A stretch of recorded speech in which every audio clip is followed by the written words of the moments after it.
Booyah! It's time to go back up north to the land of the herring chokers with a game of Vikings Solitaire. We played this once before. We played it on easy level. We played the simplest scenario. Had one little fight against one little dude and won it lickety-split. I thought it would be fun to revisit this and take a look at one of the more complicated scenarios. We're going to get to decision games for Saratoga eventually, but for today, let's dig a little deeper into the Vikings, see what makes it tick, and see if maybe you want to give this game a try.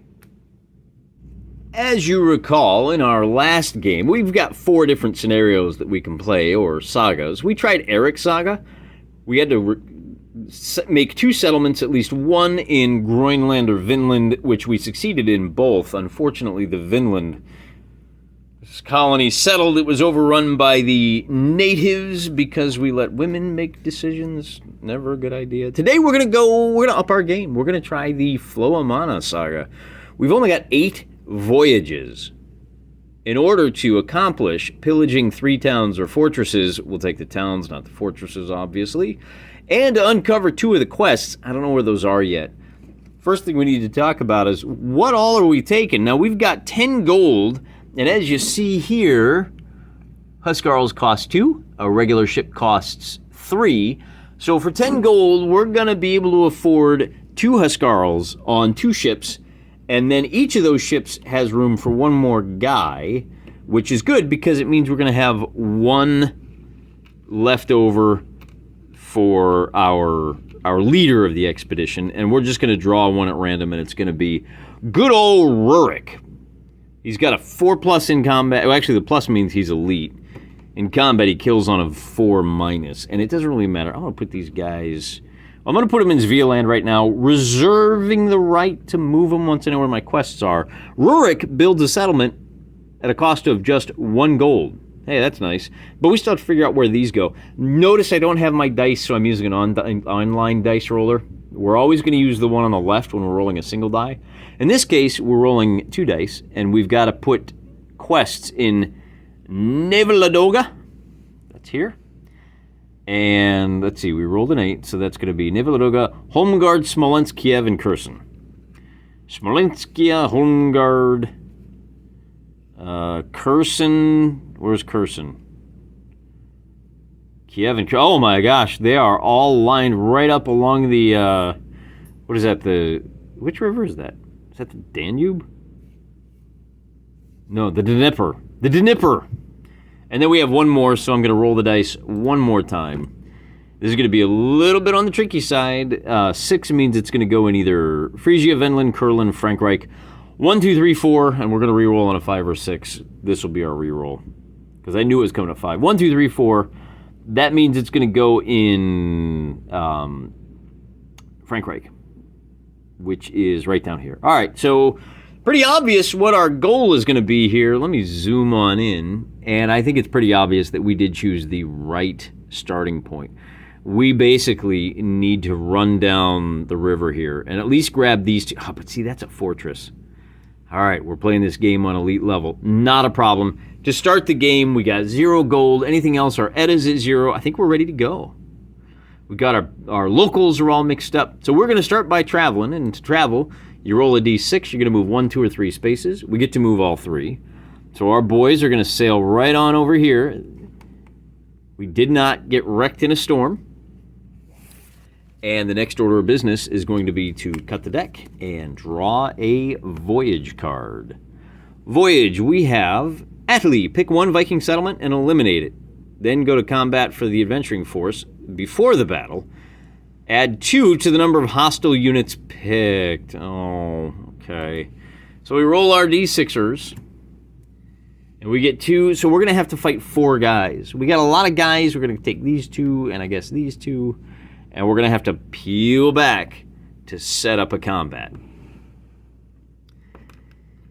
The good news is these aren't particularly strong individuals. 4, 2, 2, 1. But we're going to have to fight. Man, we're going to have to fight a lot. Let's go ahead and set our Huskarls first, and then our ships, and then Rurik. Now, we get to attack in any order we want. Come back there just a little bit there, buddy. Gotta. Ooh, these are the travails of a modern-day wargaming YouTuber. I think you can see them all there. All right, giddy up. And you can read those dice, right? Yeah, you're smart guys. You can figure it out. So we got to figure out who has the initiative, and we get to add 1 to our roll. Now, bear in mind, they're on the left, we're on the right. So anytime I'm rolling for combat initiative, we'll do that. So we roll a 5 plus a 6 because we've got lots of dudes. And then we get to attack first. So we're going to go ahead and attack with Rurik first. On a 1 through 4, we'll be able to eliminate this big boy before he does anything. And we'll put him back up there. Then they get a chance to attack, and they always attack from top to bottom. So that's, you get a little bit of control over this. And they roll a 5, so he fails. And then our Huskarl is going to attack, and we're going to attack this guy. On a 1, 2, 3, he's eliminated before he can attack. Then they have to roll a 1 to eliminate our... well, he failed, but he would have hit this Huskarl. So now I'm going to roll for a 3, and then a 2 and a 2, and I've got to eliminate both of these guys. So the 3 is a failure. The 2 wipes him out, and then my last Viking longship, the Navy, fails as well.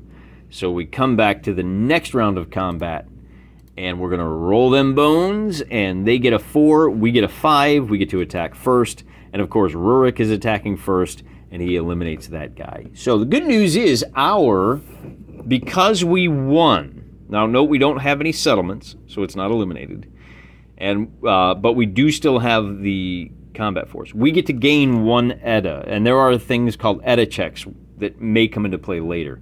That's our first voyage. Now we're not done yet. I've left these guys here because the next order of business is to generate the defenders of Neva Ladoga so we can see what's in that quest. Again, it's going to be 1, 2, or 3. We get 2 boys, and I wish I had a cup I could throw these in just to kind of save time and help you understand that I'm not trying to cheat. Well, he flipped over, so it's going to be a leader and a spear dude. Notice that we both have 1 elite, so our initiative roll is going to be a straight roll-off to see who attacks first. They get to go first. The leader is going to kill one of my Huskarls on a 3 less. And he fails, so we pull him over to remind us that he's attacked. Rurik is now going to attack this guy. And he's going to succeed. And then we've got 4... You know what? I could have just rolled for everybody. So we're going to go 3, 3, 2, 2 to see if we can eliminate this leader. And we eliminate him on the 3. And now we get to see what our quest is. It's the Old Silk Road. The Silk Road lets you gain a voyage card equal to your ETA. As I said, our ETA is 1, so we get to add 1 more. Tell you what we should have done probably is dealt out 8. So there's our first voyage over here. 2, 3, 4, 5, 6, 7, 8. Then we also won that combat, so we get 1 more card. I'm going to put the rest away. And that gives us, it basically gives us 1 more turn to meet our victory conditions. But we are not done yet because we have to, and then this goes bye-bye. I'll tell you what I'm going to do. I'm going to put this over here. Where's my Moana card? Floa Moana. Floa Moana, right there. So there's our first quest. We only have to do 1 more quest. The last thing we're going to do is burn this place to the ground. We're going to pillage, and when you do that, you roll a 1d3 gold comes to you. So that's going to be 2 gold for us. And if we need to, we can recruit another force. That may come in handy later, but that's it for our first turn. Kind of long, kind of involved, but we did have some stuff going on. Notice that the fortress here, the hostiles get 1 extra unit when we get in there. So we're going to have to leave. The good news is, can we bring our boats with us as we move down the river route? Yeah, we can. In keeping. Now, normally, we'll just put our boy up there. Normally, because you would be rolling in sea spaces, since we're not in a sea space, we're just going to move the 1 space down to Holmguard. And that means rolling to sea, so we're going to have to do a couple of combats here. The first combat is only going to be 1 guy, but you got to add 1 because it's a fortress town. So I have to pick 2 of these. And I don't remember which is which, so we'll just kind of mix them up a little bit, and then we're going to have that leader and his force of 1. Now, this is just for demolishing the fortress. We got to roll for initiative. It's a straight roll-off because we both have 1 elite unit. They get to attack first. The leader rolls a 1 and eliminates a Huskarl. Then Rurik decides to attack this guy and eliminates him. And then I've got a 3, 2, and 2 in order to eliminate their leader. And on a 1, he is eliminated. Toot sweet. So we've eliminated the Holmguard. Now we have to eliminate the quest guard. Whoa, what was that? I accidentally rolled 31 dice. We're going to try this again. We'll just refresh. We're going to roll to see how many people we got to... Oh boy, it's going to be a fight against 3 in order to turn over that second quest. And it's going to be a leader, a 3 and a 2. And there you go. Again, it really wants me to roll 30 dice. So we're going to roll the dice, and it's going to be, for initiative, we get the initiative this time, and Rurik is going to attack their leader and fails to eliminate him. So the leader is going to attack our Huskarl and fail to eliminate him. Our Huskarl will attack this 3B, and on a 2, he does, so that means it's up to this last warrior down here going after our Huskarl. Oh, wait, he's already attacked. So he's going after the longboat, and he misses, and we're back to rolling for initiative. It's an even roll. They get to go first. The leader attacks our Huskarl and succeeds, so we're down to Rurik and a couple of boats. Rurik is going to attack their leader. He's going to fail. Their warrior is going to attack our boat and fail, and then we get our 2 boats who are both going to attack their leader. So we're hoping for, maybe they're not. If that guy's dead, then the other boat, on a 1 or a 2, this combat is over. No, it is not. So we roll for initiative, and a 4 and a 4, but we have an elite this time, so we get the initiative, and Rurik attacks their lone soldier, and he is eliminated, which means we have our second quest. This one is Jomsborg. Put that on the card, and we'll go to the rules to see what benefit Jomsborg. Place 1 available settlement in this space at no cost. If this space is not a coastal town, if this space is not coastal, place in a coastal town of the player's choice. And the quest marker is available for placement in the next saga. Or gain 1 ETA and remove this quest for the rest of the... You know what, I'm just going to go ahead and gain that next ETA because I'm trashing this joint for 2 more gold. So I'm up to 4.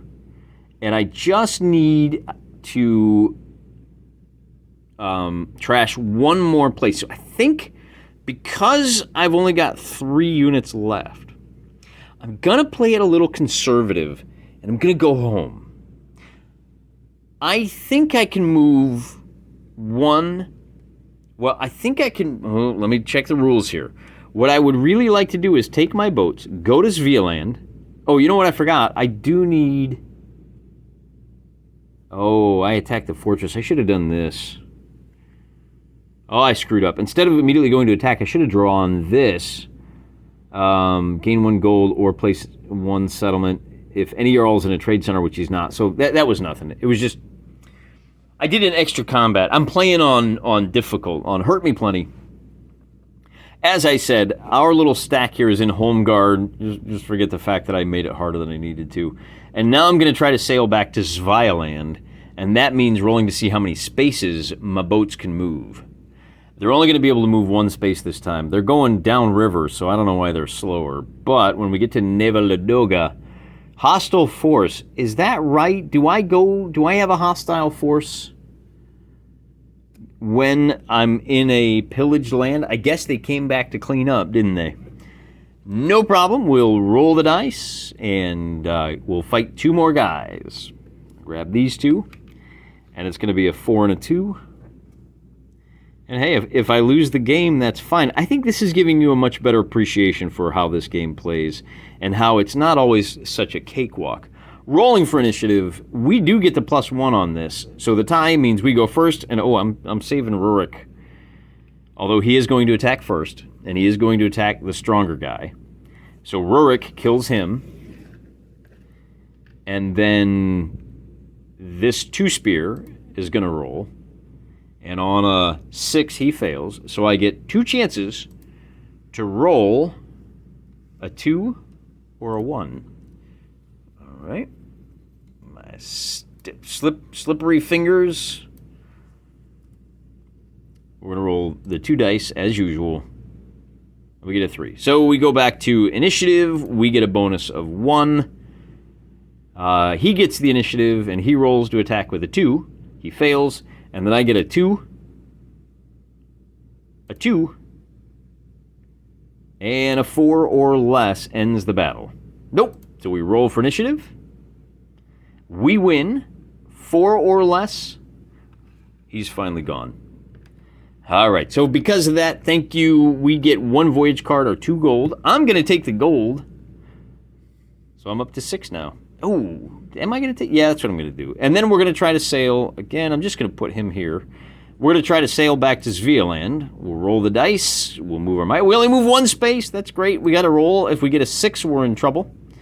We're not. Okay, and we turn over this because we're voyaging. Encounter. Roll 1 die. As always, it's the die on the left. Eden Fadland. Select and reveal 1 concealed quest marker. Okay.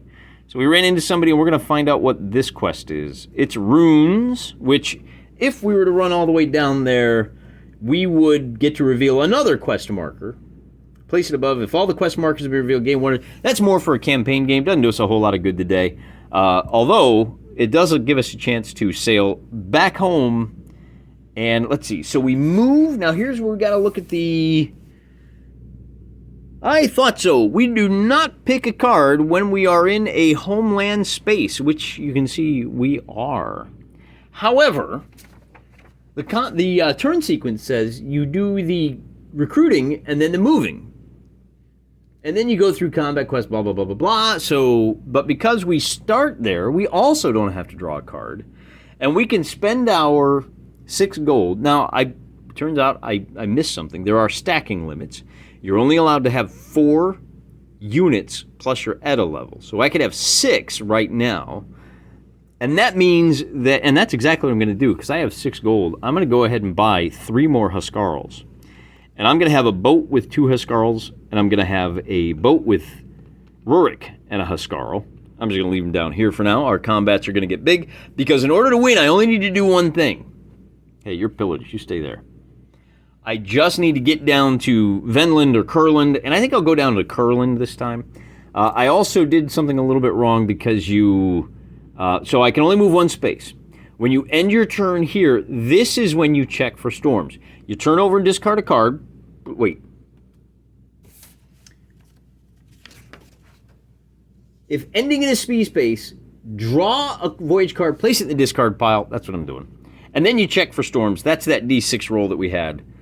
And on a 3, we're fine. Then on the next turn, we're going to go down into Kurland. And it doesn't matter what we roll. We are going to reach there in 1 spot. And now we draw a card.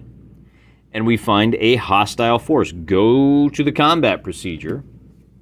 No problem. We're going to roll a D3 and find that there's only 1 guy. The boys in Kurland or... off sightseeing, so this is the only guy. 1 leader. Probably should have kept your boys at home. And then, hey, come on down here, Rurik. The other thing we need to be aware of, so just because things are getting a little tight here, maybe I can scroll back a little bit. I'm just going to put this boat over here, and this is our order. It's going to go dude boat, Rurik. Okay, rolling for initiative. We only have the 1. They have 1 elite, so it's going to be a straight roll off. We get the advantage. Our big hitter is going to go first, and on a 4+, he can end this now. He does. That means we get to pillage the area, In Kurland, we get D3 gold, 1 gold, and now the game's not over. You need to end the game in either a settlement or your homeland. As you can see, we have not built any settlements. It wasn't part of our victory conditions. We were supposed to pillage 3 towns or fortresses, which we've done. We do have our 2 quests, so we just have to make it back to Svealand. And we got 3 cards. I don't think this is going to be a problem, particularly because I get to go 1-2. And there you go! We have won. We went and beat up some Russians. We beat up some Kurlanders. And really instilled the fear of, oh, you know, the other thing I forgot, because of our Edda, after the first battle, you know, for a solo game, there's a lot going on here.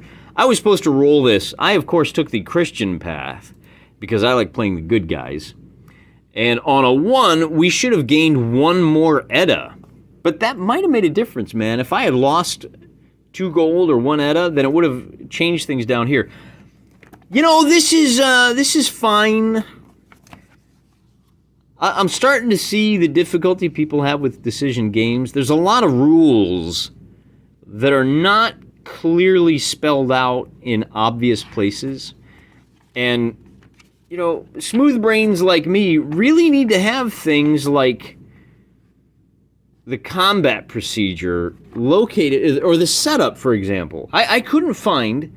Here you go. In this how to win, the Edda must be at or above the objective level. Now, I didn't have an Edda objective level. How to set up the game doesn't say what your Edda starts at. I'm assuming your Edda starts at 0.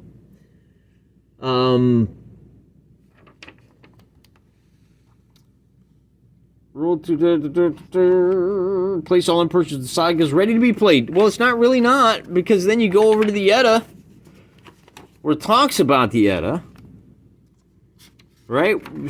Jarl, there's your information on Jarls. Where is it? Old or new religion. What the heck?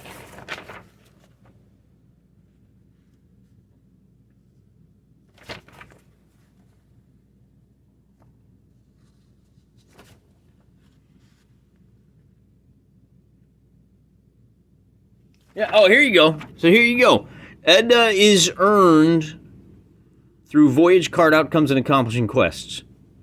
Okay, it goes up and down. You know, some cards call for Edda check. Less than or equal to that level. I guess that's really more of a campaign thing, but I don't know, man. It just... The stacking limits are buried. A single unit or force of units can conduct... where's stacking units? Oh, it's actually pretty clearly spelled out. Right? How to play the game. But I don't know, man. Game length... Here it is. It's checked only at the end of a movement segment. You may have 4 units plus a number equal to your current Edda level. Maybe that's just a miss on my part. Does not apply to homeland space. Okay. Anyway, it's a nice game. It's fine. As a solo game, it probably works better as a 2-player game, because you have all of those little special exemptions to the rules that kind of trip you up. And, of course, as always, for those of us that learn best by doing, for those of us that kind of are fine with theory but remember better with practice, it's the kind of game you're going to want to play 3 or 4 times to get used to finding those, stumbling over those blocks, and then getting over them. That's how you get to be a better wargamer, right? Just get over it already. Anyway, thanks for playing along with me. Hope you enjoyed it. See you next time. I'm praying for you.